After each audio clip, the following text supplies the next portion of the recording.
Hello student, आज हम topic जो शुरू करने जा रहे हैं थर्ड चैप्टर से लास्ट टॉपिक ही चल रहे हैं। पीरियोडिसिटी ऑफ प्रॉपर्टीज़ में हमारे पास पहला टॉपिक है पीरियोडिसिटी का, क्या एटॉमिक साइज़ या एटॉमिक रेडियस। टॉपिक है हमारे पास एटॉमिक साइज़ या एटॉमिक रेडियस। सबसे पहले इसकी डेफिनेशन करेंगे, इसको किस तरह से आपने डिफ़ाइन करना है, इसकी तारीफ़ क्या होगी। तो डेफिनेशन में हम लिखेंगे half of the distance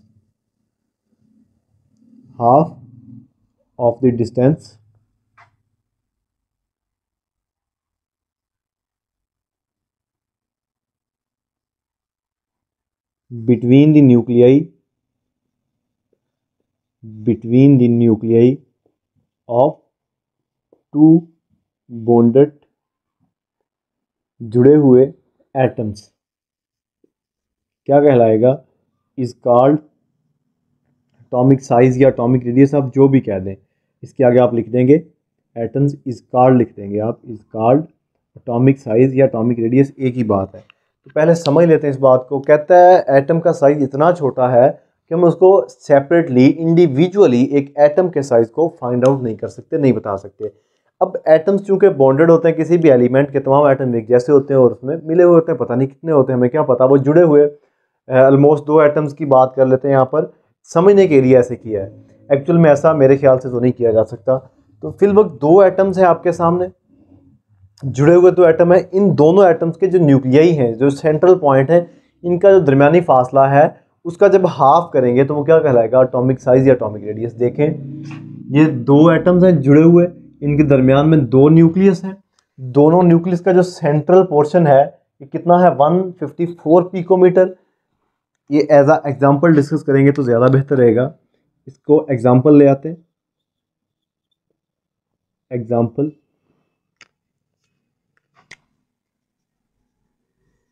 size of या radius of carbon atom is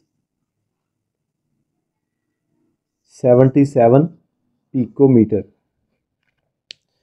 तो ये हमने एग्जांपल ली है। सारा डायग्राम आपको लाजमी मेंशन करना पड़ेगी कि एटॉमिक रेडियस या एटॉमिक साइज अगर 2 नंबर का शॉर्ट क्वेश्चन आ जाता है तो दो एटम जुड़े हुए हैं किसके, कार्बन के, और उनका जो दो न्यूक्लियस के दरमियानी फासला है इसको कितना है, 154 पिकोमीटर। ये दो एटम्स का रेडियस है।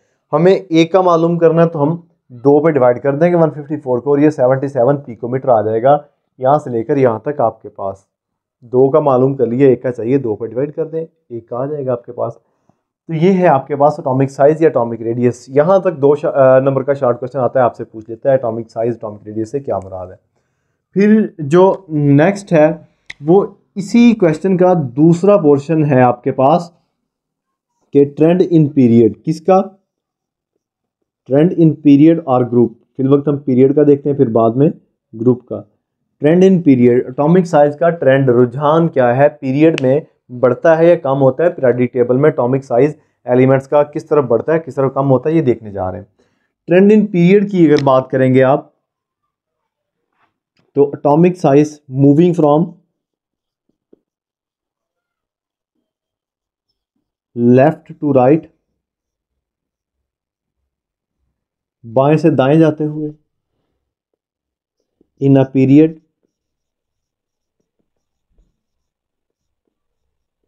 एटॉमिक साइज या radius, atomic size decreases.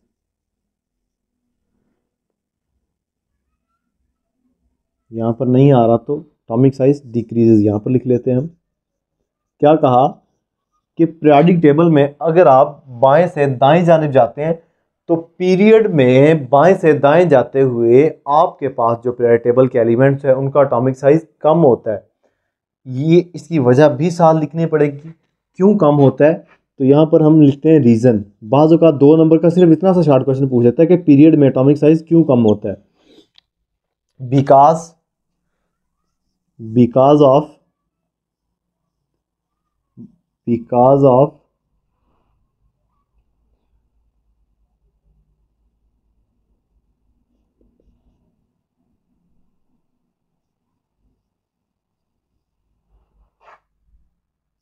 Increase in atomic number, इसका मतलब क्या है, इलेक्ट्रॉन्स हैं, इलेक्ट्रॉन की तादाद बढ़ रही है। but shells remain same, या नंबर ऑफ शेल लिखेंगे ज़्यादा बेहतर रहेगा, बट यहाँ पर लिखना पड़ेगा नंबर ऑफ शेल्स, शेल्स की तादाद नहीं बढ़ रही जबकि इलेक्ट्रॉन्स की तादाद बढ़ रही है, रिमेन सेम। इससे क्या होता है, इससे हेंस न्यूक्लियस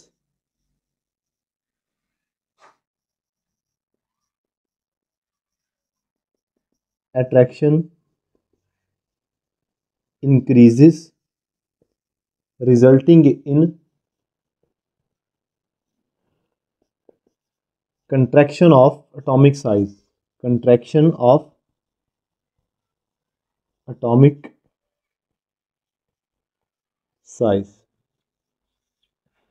क्या कहानी समझ आई, वजह बता दी उसने। कहता है जब आप पीरियड में जाते हैं तो एटॉमिक साइज की, जो एटॉमिक साइज है, एटम का साइज वो कम होता है। क्यों कम होता है, वजह बताई कि पीरियड में शेल की तादाद नहीं बढ़ती लेकिन इलेक्ट्रॉन जो है वो बढ़ते हैं। नॉर्मली ऐसा होता है, फिर विद फ्यू एक्सेप्शंस भी ऐसा है, इसमें कुछ चीज़ें अप्स एंड डाउन्स हैं, फ्लक्चुएशंस हैं इसमें। तो रीज़न की बात कर रहे हैं कि वजह क्या है, इलेक्ट्रॉन की तादाद बढ़ती है। जब इलेक्ट्रॉन की तादाद बढ़ेगी तो न्यूक्लियस में और इलेक्ट्रॉन की तादाद बढ़ने में एक अट्रैक्शन की क़ुव्वत पैदा होगी। इलेक्ट्रॉन की तादाद बढ़ रही है, शेल सेम है, इलेक्ट्रॉन की तादाद बढ़ती जा रही है तो अट्रैक्शन की क़ुव्वत मज़ीद बढ़ेगी, जिसे इफेक्टिव न्यूक्लियर चार्ज कहते हैं। आप वो जब बढ़ेगा तो क्या होगा, आखिरी शेल जो है वो न्यूक्लियर के मज़ीद करीब आ जाएंगे। इलेक्ट्रॉन की अट्रैक्शन बढ़ने की वजह से दरमियान में न्यूक्लियस है वो अट्रैक्ट किए जा रहा है, इलेक्ट्रॉन बढ़ते हैं, कोशिश की फोर्स बढ़ते बढ़ते इलेक्ट्रॉन का एटम का साइज़ कम हो जाएगा। जितने इलेक्ट्रॉन बढ़ेंगे, शेल नहीं बढ़ रहे, इलेक्ट्रॉन की तादाद बढ़ रही है तो वो न्यूक्लियस की और इलेक्ट्रॉन की अट्रैक्शन बढ़ा रहे हैं। जब ये अट्रैक्शन की फोर्स बढ़ रही है इसका मतलब जितनी फोर्स बढ़ती जाएगी तो साइज़ क्या होता जाएगा, छोटा। नॉर्मली ऐसा होता है। अच्छा, ये हमने देखा ट्रेंड इन पीरियड। अब हम बात करेंगे ट्रेंड इन ग्रुप। पीरियड में हमने देख लिया, ट्रेंड इन ग्रुप देख लेते हैं। ग्रुप में क्या होता है, ग्रुप में जो एटॉमिक साइज का ट्रेंड है वो इसके इन्वर्स आ जाएगा, मूविंग फ्रॉम, या सिंपली लिख दें फ्रॉम टॉप टू बॉटम, ऊपर से नीचे आते हुए, इन अ ग्रुप, एक ग्रुप में एटॉमिक साइज या रेडियस इंक्रीज हो रहा है। अच्छा, ये इंक्रीज यहाँ पर नहीं आ रहा तो इसको यहाँ पर लिख लेते हैं, इंक्रीजेस। इसकी भी वजह लिखनी पड़ेगी। कहता है जब आप ऊपर से नीचे आते हैं, पीरियड टेबल के 18 ग्रुप्स हैं, किसी भी ग्रुप में ऊपर से नीचे आते हैं तो एटम का साइज बढ़ता है। क्यों बढ़ता है, रीजन लिखनी पड़ेगी हमें यहाँ पर।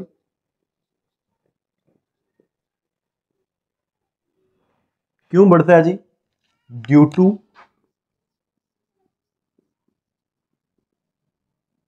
Increase in number of shells. इससे क्या होगा, न्यूक्लियस की रिजल्टिंग इन साइज। चलें, ये बात लिखने वाली नहीं है यहाँ पर, तो यहीं पर ये इसकी इतनी सी रीज़न फिल वक्त काफ़ी है 9th क्लास के लिए। Due to increase in number of shells, shell की तादाद बढ़ती है, शेल्स बढ़ते जाएंगे। ये आपके पास एटम का न्यूक्लियस है, ये एटम के शेल्स हैं, शेल की तादाद बढ़ती जाएगी तो एटम का साइज डाउन टू ग्रुप क्या होगा, बढ़ेगा। तो यही इसका सिंपल सा कंसेप्ट है। ये इसकी रीज़न बनती किसकी, ग्रुप की, कि ग्रुप में क्या हो रहा है, ग्रुप में एटॉमिक साइज क्या हो रहा है, इंक्रीज हो रहा है, जबकि पीरियड में डिक्रीज हो रहा है। इसके बाद नेक्स्ट आपके पास टॉपिक है जी शील्डिंग इफेक्ट। ये एक टॉपिक हो गया यहाँ पर एंड। नेक्स्ट आपके पास टॉपिक जो है वो है शील्डिंग इफेक्ट। शील्डिंग इफेक्ट, इसको सिंपली SE से भी बाज़-औक़ात लिख दिया जाता है, कुछ लोग लिख लेते हैं जी, सब नहीं लिखते। शील्डिंग इफेक्ट से क्या मुराद है, डिक्रीज इन अट्रैक्शन फोर्स या force of attraction between nucleus and outermost shell due to the inner shell electrons क्या कहलाएगा? Shielding effect. इसको पहले लिख लेते हैं फिर हम समझते हैं क्या होगा कि डिक्रीज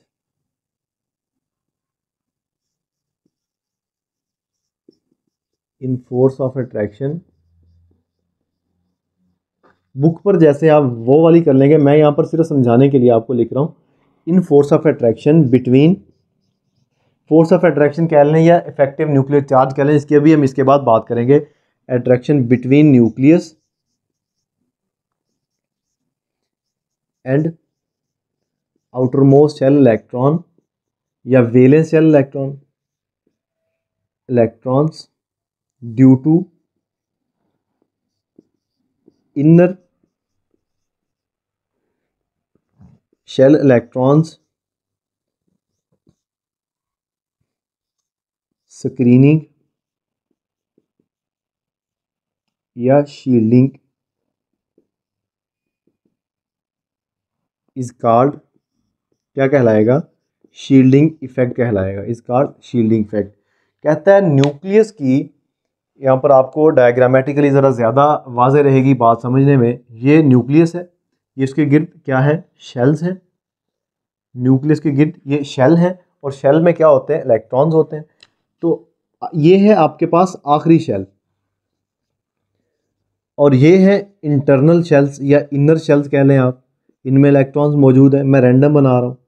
अब ये जो न्यूक्लियस की इन आखिरी शेल तक फोर्स पहुंच रही है, ये कम हो जाती है किसकी वजह से? ये जो अंदरूनी शेल हैं, आखिरी शेल से अंदर वाले शेल, इनकी वजह से। कि ये जो न्यूक्लियस है इसकी जो फोर्स लग रही है अट्रैक्शन की यहाँ तक, ये कम हो जाती है अंदरूनी इलेक्ट्रॉन की वजह से, जो कि न्यूक्लियस के साथ ज़्यादा अच्छा ताल्लुक बनाए हुए हैं। तो ये जो इसके साथ मिल के कमी आ रही है इन इलेक्ट्रॉन्स की वजह से, अंदरूनी इलेक्ट्रॉन की वजह से, इन इलेक्ट्रॉन तक न्यूक्लियस की ताकत प्रॉपर नहीं पहुँच पाती। इस वजह से इसे फिर क्या कहते हैं? इसे कहते हैं शील्डिंग इफेक्ट। ये जो इसके बाद यहाँ पर न्यूक्लियस चार्ज लेके आते हैं, चलें वो बात की बात है, फिल वक्त हम शील्डिंग इफेक्ट देख रहे हैं कि अंदरूनी इलेक्ट्रॉन न्यूक्लियस को अपने तक महदूद रखते हैं और आखिरी शेल जो है उसके इलेक्ट्रॉन्स तक न्यूक्लियस की ताकत कम पहुंच पाती है। तो ये जो ताकत कम पहुंचने वाला सारा प्रोसेस है, रोक रहे हैं अंदरूनी शेल, इसको कहते हैं शील्डिंग इफेक्ट। शील्ड कर रहे हैं अंदरूनी इलेक्ट्रॉन न्यूक्लियस के असर को आखिरी इलेक्ट्रॉन तक पहुंचने के लिए, क्या कर रहे हैं? शील्ड कर रहे हैं, स्क्रीन कर रहे हैं। तो ये कहलाएगा शील्डिंग इफेक्ट। अच्छा, इसका भी ग्रुप और पीरियड में रुझान है, वो भी देख लेते हैं। Trend in period and group. पहले देखते हैं trend in period. Trend in period क्या लिखेंगे आप? पीरियड में क्या रुझान है किसका? शील्डिंग इफेक्ट का। पीरियड की अगर आप बात करेंगे तो पीरियड में moving from left to right, या आप सिंपली लिख लें from left to right, from left to right in a period.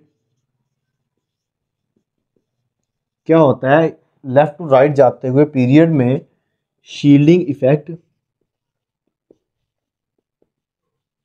Shielding effect remains same. कहता है कोई असर नहीं पड़ता। क्यों असर नहीं पड़ता? इलेक्ट्रॉन्स बढ़ते जा रहे हैं, शेल की तादाद नहीं बढ़ती। तो मेरे ख्याल से उसे इंक्रीज करवाना चाहिए था यहाँ पर, चूंकि बुक में उसने लिख दिया है, मेरी अंडरस्टैंडिंग के मुताबिक बढ़ना भी चाहिए इसको, क्योंकि इलेक्ट्रॉन की तादाद बढ़ती जा रही है। जब इलेक्ट्रॉन बढ़ रहे हैं तो वो आखिरी शेल तक इसकी फोर्स को कम करेंगे। शेल्स नहीं बढ़ रहे, सिर्फ इलेक्ट्रॉन बढ़ रहे हैं। Moving from left to right in a period, सिर्फ पीरियड की बात कर रहे हैं फिल वक्त हम। तो कहता है पीरियड में शील्डिंग इफेक्ट सेम रहता है, हमने मान ली बात इसकी। अच्छा, इसकी रीज़न क्या है? रीज़न बुक में आई थिंक मेंशन है, चले हम भी लिख लेते हैं। इसकी रीज़न को ऊपर लिख लेते हैं, यहाँ पर ज़रा ज़्यादा डाउन हो जाएगा। तो यहाँ पर इसकी रीज़न लिख लेते हैं किसकी? पीरियड में शील्डिंग इफेक्ट के ट्रेंड की। रीज़न क्या लिखेंगे आप? Because of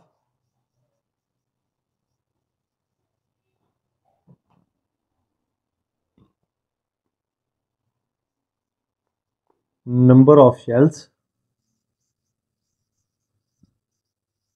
remains same. तो सिर्फ इतना ही लिख लें, ये इसकी रीज़न है कि नंबर ऑफ शेल सेम रहते हैं। इलेक्ट्रॉन की तादाद बढ़ती है, उसके शील्ड तो करना चाहिए, ये शील्डिंग इफेक्ट जो है वो बढ़ जाना चाहिए, लेकिन हम यहाँ पर इसी तक महदूद रहते हैं। जो बात बुक ने की है हम यहीं तक महदूद रहेंगे। इसके बाद इसका ग्रुप में रुझान देखेंगे, ग्रुप में ट्रेंड देखेंगे। क्या लिखेंगे? Trend in group, trend in group. तो ग्रुप में क्या करेगा? शील्डिंग इफेक्ट,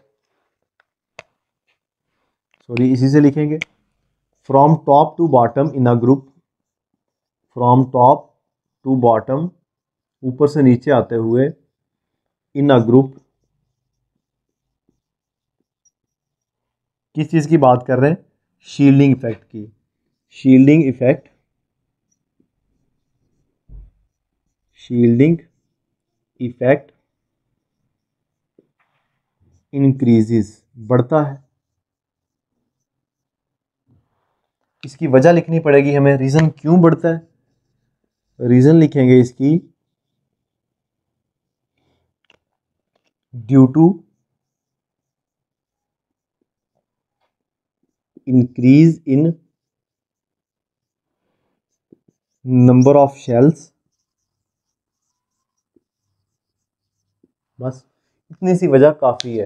तो ये जो शील्डिंग इफेक्ट है, बिल्कुल छोटा सा टॉपिक दिया हुआ है, हमने भी यहाँ तक आपके लेवल तक महदूद रखा है। 9th क्लास की केमिस्ट्री का ये टॉपिक है, 3rd चैप्टर का हम कवर कर रहे थे, शील्डिंग इफेक्ट और इधर से एटॉमिक साइज। ये दो कंसेप्ट हमने रिव्यू कर लिए पीरियोडिसिटी में, कि पहला एटॉमिक साइज है, उसको पहले हमने डेफिनेशन देख ली, फिर उसके ग्रुप और पीरियड में ट्रेंड्स देख लिए, फिर हमने शील्डिंग इफेक्ट, इसके ग्रुप और पीरियड में ट्रेंड देख लिए। तो ये था आपका शील्डिंग इफेक्ट, इसका ग्रुप और पीरियड में रुझान, और ये था एटॉमिक साइज, इसका भी ग्रुप और पीरियड में रुझान। अब एग्जाम में क्वेश्चन कैसे आता है? नॉर्मली एटॉमिक साइज का पूछ लेता है आपसे, आपको एग्जांपल दे के मेंशन करना पड़ेगा, फ्री मार्क्स मिलेंगे पूरे। अगर ग्रुप और पीरियड में रुझान पूछ ले, रुझान लिखने बाद उसका सिर्फ 2 नंबर की रीज़न पूछी है उसने, क्यों बढ़ता है एटॉमिक साइज, क्यों कम होता है पीरियड ग्रुप में, ये वाली बातें, इनकी सिर्फ छोटी छोटी सी रीजंस हैं, तो ये आपने देख लेनी है। अच्छा, इसके बाद शील्डिंग इफेक्ट है, इसकी डेफिनेशन जो बुक वाली है मेनली आप वही करेंगे। मैंने यहाँ पर आपको बात समझानी थी, अंदरूनी इलेक्ट्रॉन न्यूक्लियस का असर आखिरी इलेक्ट्रॉन तक नहीं पहुँचने देते। ये जो अमल है, अंदरूनी इलेक्ट्रॉन रोक रहे हैं, शील्ड कर रहे हैं, इसको शील्डिंग इफेक्ट कह देते हैं। इसका ग्रुप और पीरियड में हमने रुझान भी देख लिया। इसके बाद है हमारे पास एक टॉपिक, क्या? इफेक्टिव न्यूक्लियर चार्ज या जी इफेक्ट, उसको भी देख लेते हैं। अभी